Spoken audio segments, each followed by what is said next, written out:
Welcome to Bronzeman mode. In Bronzeman mode, I can only trade items which I first obtained through either self-sufficient means or as loot from killing another player. Plus, I'm only allowed to play on PvP worlds or within the wilderness. The goal? To upload more than 3 videos before giving up this time.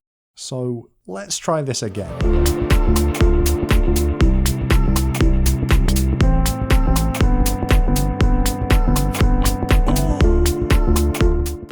Today's video is sponsored by ExpressVPN. Believe it or not, ExpressVPN is a vital part of the operation here at the Gudi channel. Why? Because I am hopelessly addicted to buying bonds. Back when I was making the nuke videos, I had to make well over 60 accounts, and that meant buying well over 60 bonds. That was going to be almost £240. But instead of biting the bullet and paying in pounds, I loaded up ExpressVPN, teleported to Mexico, and ended up saving myself £70 by paying in pesos. And that's just one example of the potential benefits you can get from using ExpressVPN. You get a secure, encrypted tunnel connecting your device to the internet, protecting your browsing activity from your ISP, and your data from bad actors on your network. ExpressVPN offers consistently faster speeds than other providers, 24/7 support, and an excellent, easy-to-use app. Find out how you can get 3 months free by clicking the link in the description below, expressvpn.com/Gudi. Bronzeman mode. It's been quite a while since the last episode, so let me quickly remind you all how Bronzeman mode works. I have a RuneLite plugin which keeps track of every single item I obtain on my account. When I get a tradable item for the first time, a little banner pops up at the top showing that that item has been unlocked for trading. At the Grand Exchange, I'm only able to trade items which I've unlocked. The plugin blocks everything else, and I'm only allowed to trade using the Grand Exchange. And of course, another key point is that I'm always on PvP worlds. There is a longer list of rules which you can find in the description, but that covers the very basics of the series. Spoilers for the first 3 episodes are coming up, so if you guys want to go and watch them instead, you can find the link in the description. In the first 3 episodes, I didn't get terribly far. Episode 1 was spent killing looters for some starter unlocks and money, as well as getting a few beginner quests out of the way. Episode 2 was spent PKing to unlock a charged glory, rune crossbow, and granite maul. And finally, episode 3 was where things began to pick up. On my mission to unlock magic logs so that I could complete desert treasure, I killed a ton of revs. In my time in the rev cave, I sniped to level 39 for an 8 mil statuette. That was enough money to fund my 65 construction and 80 magic. And that is exactly where we left off.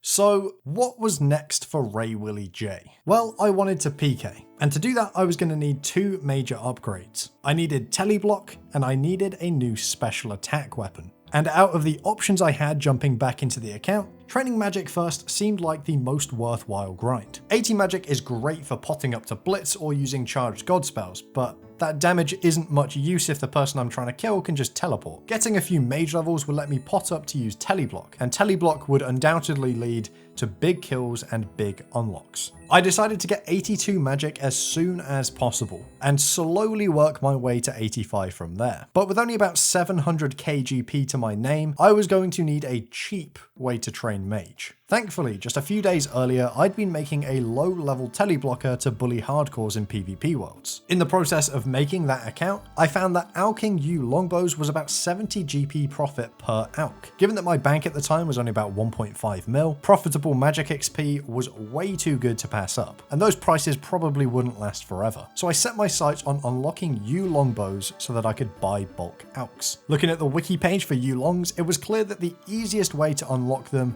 would be by catching young implings, and to do that I was going to need 22 hunter. Rather than doing the old-fashioned low-level hunter grind, I made the decision to unlock Fossil Island and train up using birdhouses. I primarily did this because I truly hate that classic low-level hunter grind, but also because Fossil Island would give me access to ammonite crabs for training later on, as well as that nice secluded 3 iron mining spot. Aside from a couple of quests, getting to the island was completely painless. There were no item unlock obstacles, and I didn't bump into a single PKer. Once I unlocked the island, I unlocked clockwork, a bunch of seeds, and I made my birdhouses. And from there, the hunter levels of course came really quickly. Between runs, I did a couple of quests, finished the RD Easy diary, ran around the wildy a bit. I pretty much just did anything to kill time. And within just a few hours, I had the hunter level I needed. Now, all that remained was unlocking the impling jars and farming young implings in Puro Puro. Now, this turned out to be the biggest pain in the arse of the whole process. Yew longbows from young implings aren't that rare. I got tons of items of the equivalent rarity, but the yew longbow took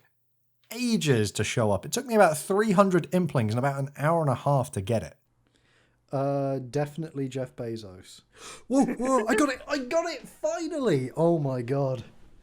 But once it was done, it was done. I had my yew longbow, so I had as many profitable alchs as I could afford to buy. Straight off the mark, I bought myself a stack of alchs and burnt through that first mage level.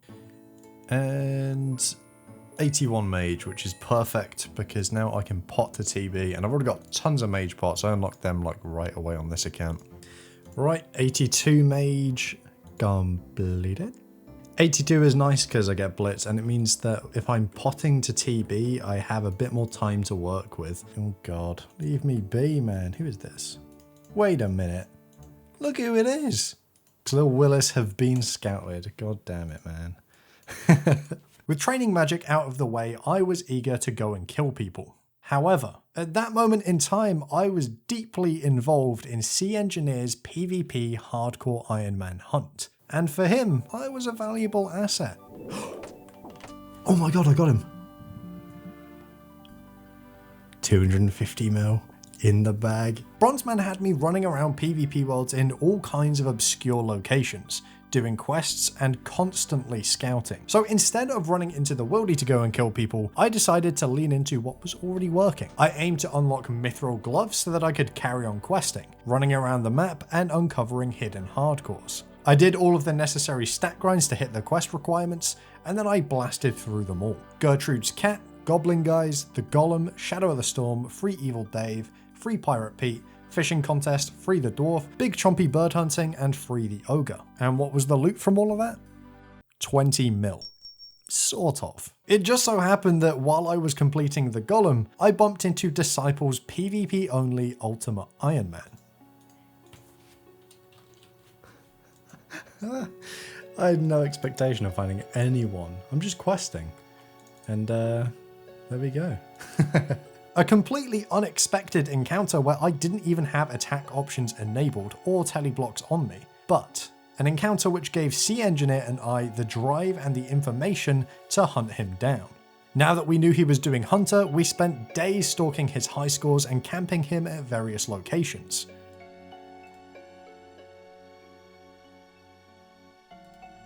Oh my god, no way. And eventually, that paid off when C Engineer caught him in Keldegrim.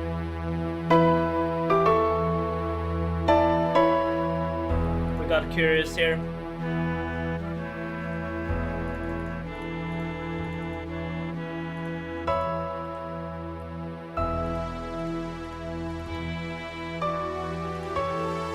Curious is down!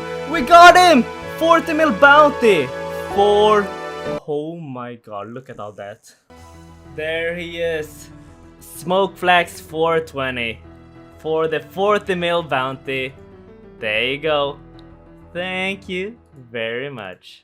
Disciple had a 40 mil bounty on his head, and Mr. Engineer was kind enough to split that with me 50-50. That money, of course, went to my main, not to my Bronzeman, but hey, the kill probably wouldn't have happened without my Bronzeman, so I figured that I would include that lore anyway. But regardless of the success of the hardcore hunt, I had my mithril gloves, and there was only one thing left to do before I could really dive into PKing. Long story short, my only decent special attack weapon was the Granite Maul, and Jagex nerfed it. They made the special attack cost 60% so that you couldn't double hit with the spec. You can upgrade the maul to reduce the cost of the spec down to 50%, but that upgraded maul comes with way more risk. And I am not good at PKing, so more risk sounded like a very bad idea. Instead, I decided to get 60 attack so I could use the Dragon Dagger and Dragon Scimitar. I already had Lost City out of the way and I had the Dragon Dagger unlocked. The Dragon Scimitar, on the other hand, would prove to be quite a problem. Before I started to train attack, I completed Monkey Madness up to the point where I could access the Scimitar shop. I wasn't sure if I would be able to buy a Dragon Scimitar from the shop and unlock it before finishing the quest, and well...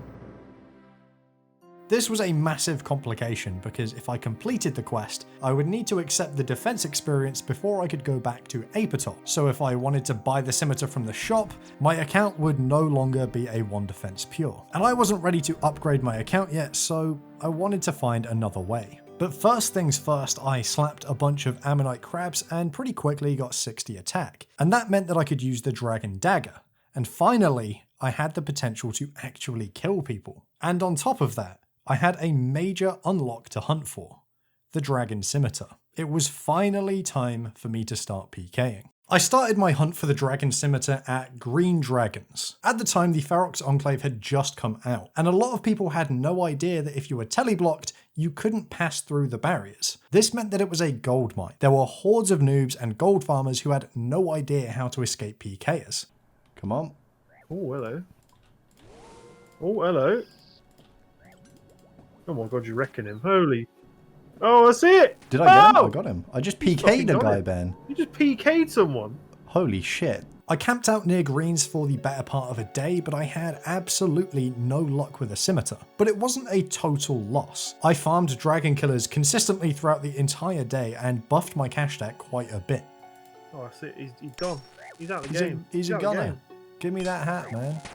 After a while though, even all those free bones and dragon hides got to be a bit boring. So I decided to go and hunt hardcores on one of my low-level pures. And in an incredible stroke of luck, I stumbled upon this guy, Krih009. He was risking an occult necklace, an item which would be an incredible unlock this early on in my account. I scrambled to gear as quickly as I possibly could, and Frame jumped onto one of his accounts to try and keep the guy there for as long as possible. You can. I'm gearing. I'll distract him on this account.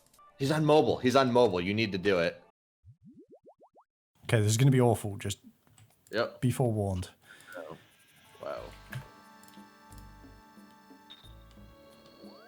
Good luck. Thanks, pal. Oh my god, I only forgot entangles of all the things. Run in and wait, oh. Got entangled. Tell you out then. No, I can't. Dude, 191.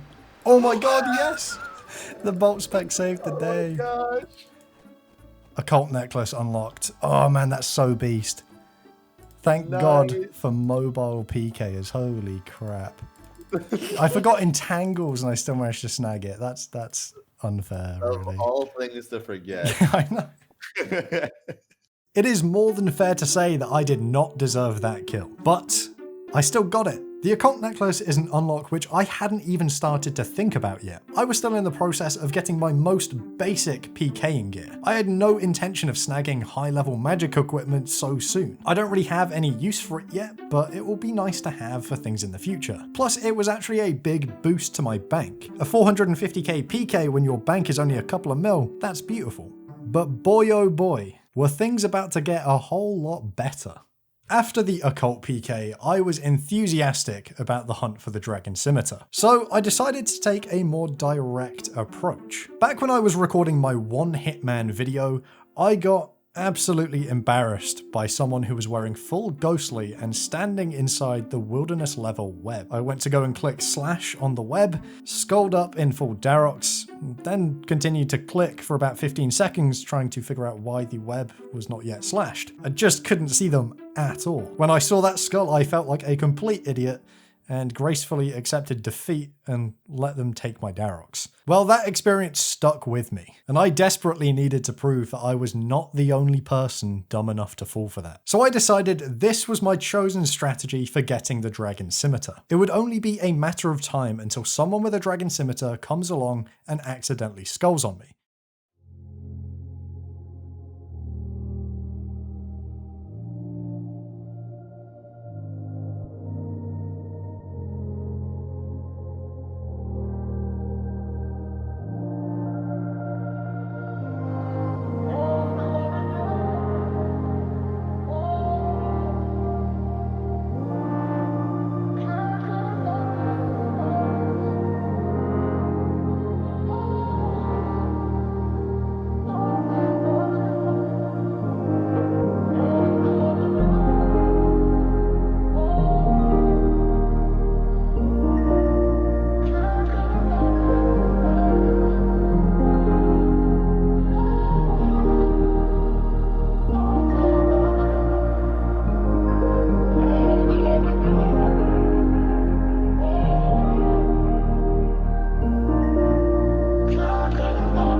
I actually just unlocked a whip.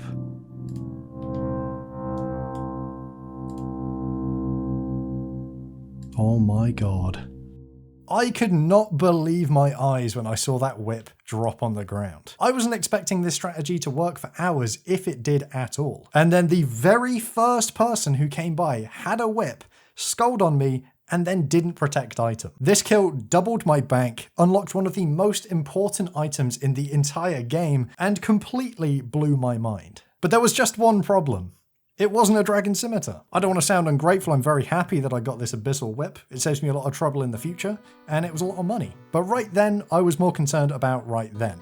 So I went straight back out there in the hopes that lightning would strike twice. And it didn't. Hours and hours passed with no one walking by. And when the occasional person did appear, they didn't fall for it. So I continued trying at green dragons, but still had no luck. I even got some other massive loots and unlocks like a black mask and a few 500k kills. So, oh my god, black mask and rev ether. Oh my god, that's a huge kill. He's gonna keep running into the enclave. That's fine. Oh yeah, once he's next to the door though, I'm sorted, aren't I? Yep, and the other guy can't PJ. Oh my god, what's happening right now? What the fuck? Nice, there you go. What on Let's earth go, was Ronin. that? Mystic Mist Staff. Dragon Longsword. Ancient Gear. What on earth? But no matter what I did, I just couldn't snipe someone with a Dragon Scimitar. I even resorted to PVM. I completed Underground Pass, enchanted my Iban Staff, and did a few kills at Scorpia, but still nothing. But reluctant to give up, I headed back out to the web for one last stab at it. Dragon Scimitar! Oh my god. Oh, mate, please. I'm really hurt. I've just got to hang out here, hope they don't see me, and maybe get them. They would have to be dumb as fuck. Oh, wow. What the fuck? Oh my god, oh my god, oh my god, he's going for it. Oh, he clicked you then? Yep, Oh my god. this is it, this is the scimitar. You got it, mate. TB, splash! Sorry, no, that's not how this works, buddy. He's fucking apologized. Sorry. I can't believe he's fucking Oh, that's the apologized. best thing I've ever seen. I feel bad, sorry. but man, I've worked hard for this. That's so funny. Oh, he's going to protect item. He's going to protect item. He's an Iron Man as well. Fucking hell. Please. Please. Okay, come on. Come on. Please, fingers crossed. He took the Fingers scimitar off. Oh, Yes! Yes! Oh my god. let's go. crossed. Let me got it.